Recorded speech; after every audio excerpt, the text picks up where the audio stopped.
Assalamualaikum warahmatullahi wabarakatuh. Bertemu lagi dengan saya dalam materi Occupational Health and Safety Promotion atau promosi keselamatan dan kesehatan kerja.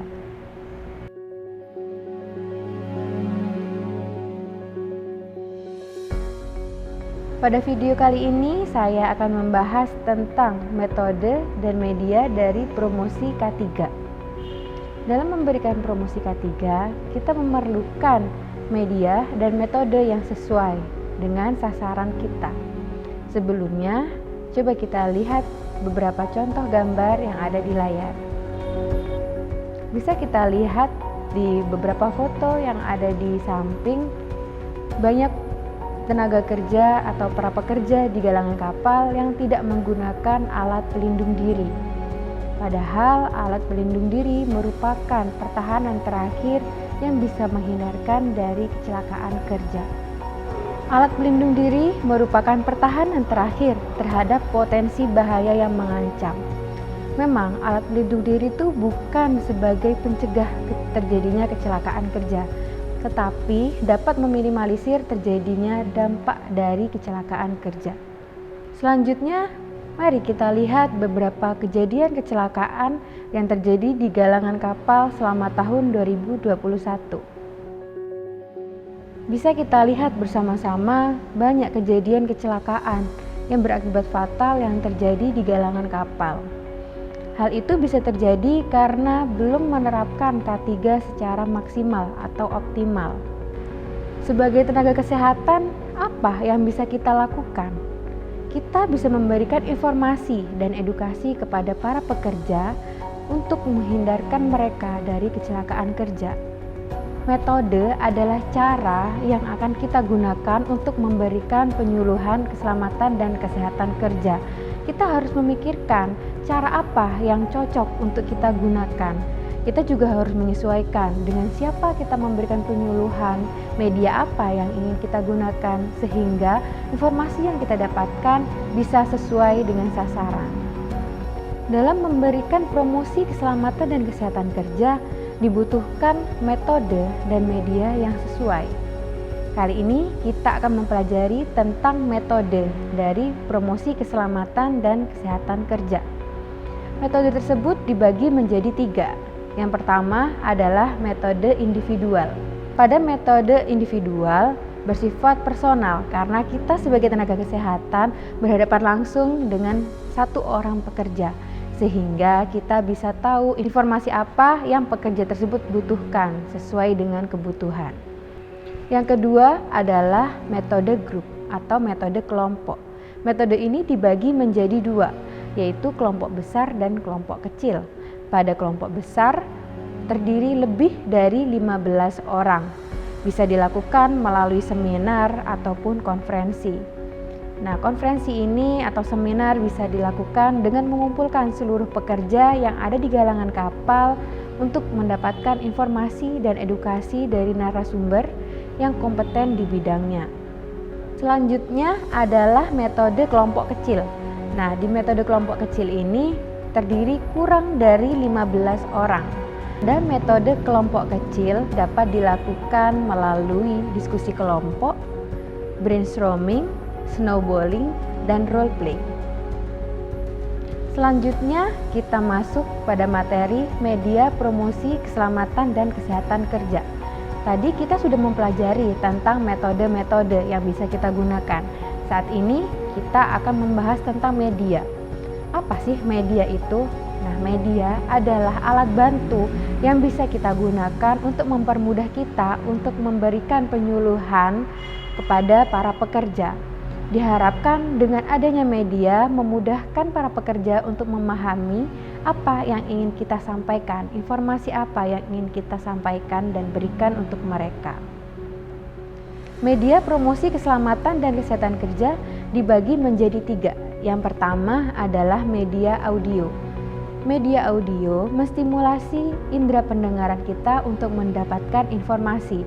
Contohnya adalah mendengarkan informasi atau pengumuman yang disiarkan dari pengeras suara, sehingga seluruh pekerja yang ada di tempat kerja tersebut mendengar. Coba kita dengarkan bersama-sama contoh dari media audio.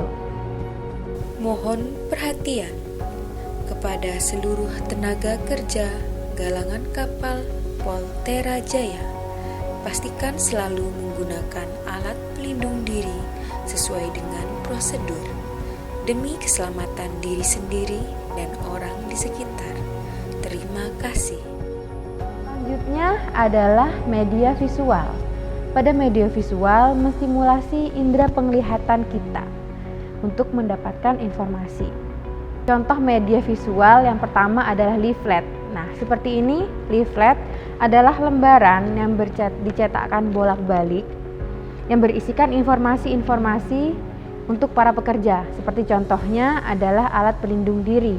Di sini para pekerja bisa membaca apa saja jenis-jenis alat pelindung diri dan apa sajakah kegunaannya. Leaflet ini bisa kita bagikan kepada para pekerja dan mereka bisa membacanya secara mandiri. Media visual selanjutnya adalah booklet. Booklet adalah buku saku yang bisa dibaca oleh para pekerja yang berisikan informasi-informasi tentang pekerjaan mereka. Di dalam booklet bisa berisi tentang alat pelindung diri, rambu-rambu yang berada di tempat kerja atau rambu-rambu K3, dan konsep 5R di area kerja. Media visual selanjutnya adalah poster. Poster merupakan suatu media yang berisikan gambar dan tulisan singkat yang bisa dipasang di tempat-tempat yang strategis yang sering dilewati oleh para pekerja. Tujuan dari poster adalah dapat mempengaruhi orang-orang yang melihatnya sehingga pekerja dapat menjadi lebih awas dan berhati-hati dalam melakukan pekerjaannya. Yang terakhir adalah media audiovisual. Pada media audiovisual ini menstimulasi indera pendengaran dan indera penglihatan secara bersama-sama. Semakin banyak alat indera yang kita gunakan untuk mendapatkan informasi, semakin banyak pula informasi yang kita dapatkan. Contohnya yaitu media promosi melalui video. Coba kita lihat bersama-sama video di samping ini. Alat pelindung diri adalah kelengkapan yang wajib digunakan saat bekerja untuk menjaga keselamatan pekerja dan orang di sekelilingnya. Safety helmet atau helm keselamatan berfungsi untuk melindungi kepala dari benturan benda keras. Safety vest berfungsi untuk mencegah terjadinya kontak kecelakaan pekerja pada saat malam hari. Safety shoes berfungsi untuk melindungi kaki dari jatuhnya benda berat. Sarung tangan berfungsi untuk melindungi telapak tangan dari benda tajam. Safety glass berfungsi untuk melindungi mata dari partikel kecil dan cahaya mesin las. Masker berfungsi untuk menyaring udara yang dihirup saat bekerja. APD bukan sebagai pencegah terjadinya kecelakaan, namun APD dapat meminimalkan dampak dari kecelakaan. Media video bisa kita gunakan untuk memberikan informasi tentang bagaimana cara penggunaan alat pelindung diri, apa saja kegunaan alat pelindung diri, dan lain sebagainya. Diharapkan setelah menonton video tersebut, para pekerja lebih paham apa saja alat pelindung diri yang harus mereka gunakan saat bekerja. Baru saja saya telah menjelaskan tentang metode dan media dari promosi keselamatan dan kesehatan kerja. Sedikit review, metode dari promosi keselamatan dan kesehatan kerja terdiri dari 3. Yang pertama adalah individu, yang kedua ada kelompok, dan ketiga adalah massa. Sedangkan untuk media promosi keselamatan dan kesehatan kerja terdiri dari 3 jenis. Yang pertama adalah audio, yang kedua adalah visual, dan yang ketiga adalah audio visual.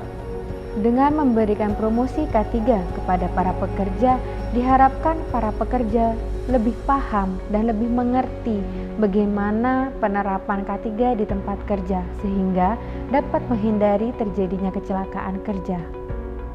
Materi hari ini bersumber dari Promosi Kesehatan Pendidikan Kesehatan dalam Keperawatan karya Induniasih dan buku Panduan Praktis Keselamatan dan Kesehatan Kerja untuk Industri karya Bunarto.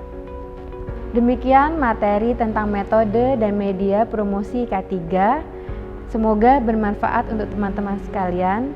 Wassalamualaikum warahmatullahi wabarakatuh.